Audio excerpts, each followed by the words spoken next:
Hi, welcome to அடடடா அசத்தல் சமையல். இன்றைக்கி நம்ம பார்க்க போகிற ரெசிபி வந்து தவா பைனாப்பிள் கிரில். அதுக்கு முன்னாடி என் சேனலை நீங்கள் ஃபர்ஸ்ட் டைம் பார்க்குறீங்கன்னா லைக் பண்ணுங்கள், சப்ஸ்கிரைப் பண்ணுங்கள், பக்கத்தில் இருக்க பெல் ஐக்கனை கிளிக் பண்ணிக்கோங்க. அனாசி பழம் கிரில் செய்கிறதுக்கு நான் வந்து அனாசி பழத்தை வந்து தோலை சீவிட்டு இந்த மாதிரி நீளமாக வந்து கட் பண்ணி வச்சுருக்கேன். இதில் இங்கே முள் மாதிரி இருக்கும், அதையும் வந்து நம்ம நீக்கிடணும். இது உங்களுக்கு ரவுண்டாக வேணும்னாலும் நம்ம கட் பண்ணிக்கலாம், இல்லை நீளமாக கட் பண்ணிக்கலாம், இல்லைனா வந்து குட்டி குட்டி க்யூப்ஸாக கூட நம்ம வந்து கட் பண்ணிக்கலாம். இப்போ நம்ம இந்த பைனாப்பிள் கிரில்லுக்கு தேவையான மசாலாவை வந்து ரெடி பண்ணிடலாம். இதுக்கு வந்து ஒரு ஸ்பூன் வந்துட்டு இது மிளகு சீரகம் ரெண்டுத்தையும் சேர்த்து அரைச்ச பொடி. தனித்தனியாக இருந்தாலும் வந்து நம்ம அதை எடுத்துக்கலாம். ஸோ ஒரு டேபிள் ஸ்பூன் வந்து மிளகு சீரக பொடி.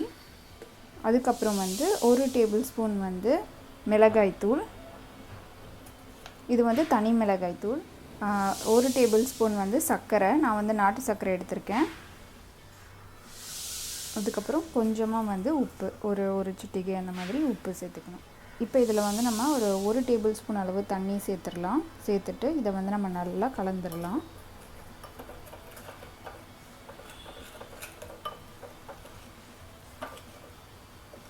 நீங்கள் வந்து பவுடர் சுகர் வச்சுருந்தாலும் இதில் சேர்த்துக்கலாம். இப்போ நம்ம ரெடி பண்ணி வச்சுருக்கு இந்த மசாலாவை வந்து நம்ம இந்த அன்னாசி பழத்தில் வந்து இந்த மாதிரி தடவி விட்டுறணும்.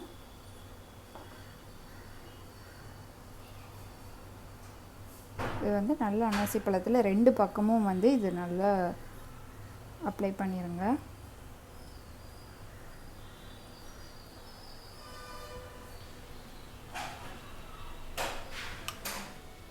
இப்போ நம்ம வந்து கிரில் பண்ண ஆரம்பிச்சிடலாம். இதுக்கு நான் வந்து ஸ்டவ்வில் ஒரு பேன் வச்சுருக்கேன். இப்போ ஸ்டவ் ஆன் பண்ணியாச்சு. பேன் வந்து சூடாகட்டும். இப்போ இதில் வந்து நான் கொஞ்சம் பட்டர் சேர்க்க போகிறேன். ஸோ கொஞ்சம் வெண்ணெய். உங்களுக்கு பட்டர் டேஸ்ட் பிடிக்காதுன்னா நம்ம வந்து எண்ணெய் கூட வந்து சேர்த்துக்கலாம். இப்போ இது வந்து கொஞ்சம் உருகட்டும் வெண்ணெய்.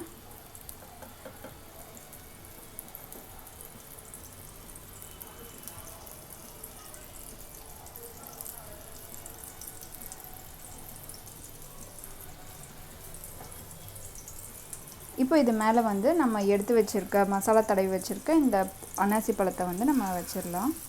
நான் வந்து ஒரு பக்கம் தான் தடவி வச்சுருக்கேன் மசாலா, இன்னொரு பக்கம் வந்து இப்போ பேனில் வச்சு நம்ம இதை போட்டுக்கலாம்.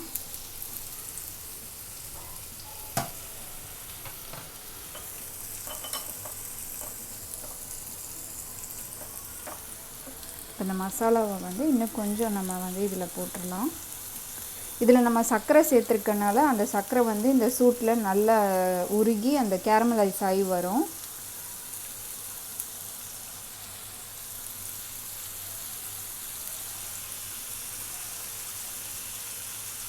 ஸ்டவ்வை வந்து நீங்கள் மீடியம் ஃப்ளேமில் வச்சுக்கோங்க. கிரில்லிங் பேன் இருந்தாலும் நம்ம வந்து யூஸ் பண்ணிக்கலாம்.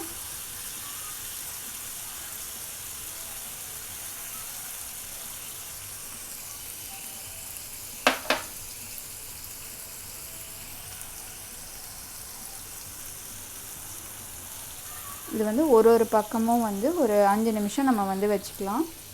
உங்களுக்கு வந்து வெண்ணெயோட டேஸ்ட்டு வந்து நல்லா பிடிக்கும்னா நீங்கள் வந்து நிறைய வெண்ணெய் சேர்த்துக்கலாம். நான் வந்து இன்னும் கொஞ்சம் வெண்ணெய் சேர்த்துக்கிறேன்.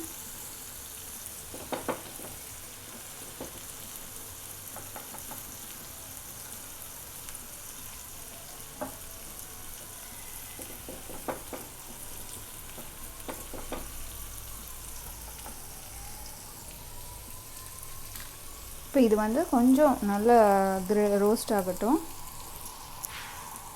இப்போ நம்ம வந்து கொஞ்சம் இதை வந்து திருப்பி விட்டுறலாம்.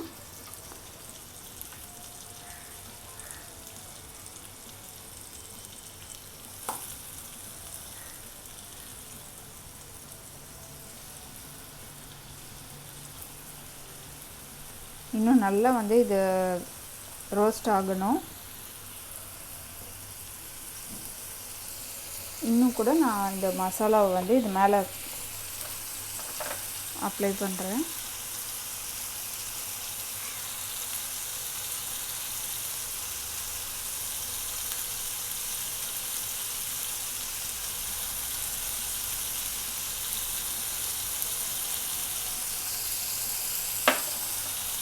இப்போ இது வந்து கொஞ்சம் ரோஸ்ட் ஆகட்டும்.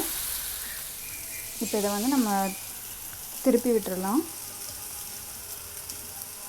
இது வந்து நல்லா ரோஸ்ட் ஆகிடுச்சு. இப்போ அந்த பக்கமும் வந்து அது நல்லா ரோஸ்ட் ஆகணும்.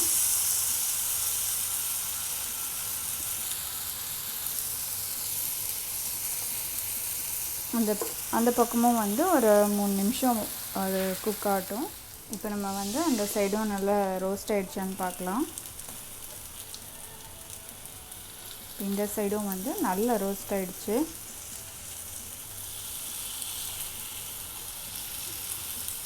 இது வந்து ரொம்ப டேஸ்ட்டாக இருக்கும். நம்ம ஈஸியாக பண்ணிடலாம். இந்த மசாலா தான் வந்து மெயினு. உங்களுக்கு அதோட டேஸ்ட் பார்த்திங்கன்னா நல்லா காரம், புளிப்பு, அதுக்கப்புறம் உப்பு எல்லாமே வந்து இனிப்பு எல்லாமே சேர்ந்துருக்கும்.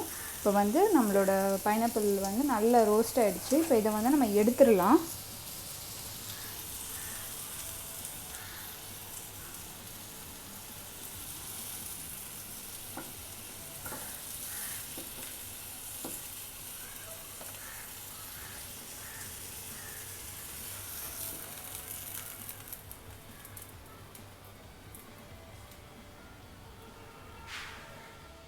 இந்த ரெசிபி உங்களுக்கு ரொம்ப பிடிச்சிருக்குன்னு நினைக்கிறேன். நீங்களும் உங்கள் வீட்டில் ட்ரை பண்ணி பார்த்துட்டு உங்களோட ஃபீட்பேக்கை கமெண்ட் பண்ணுங்கள்.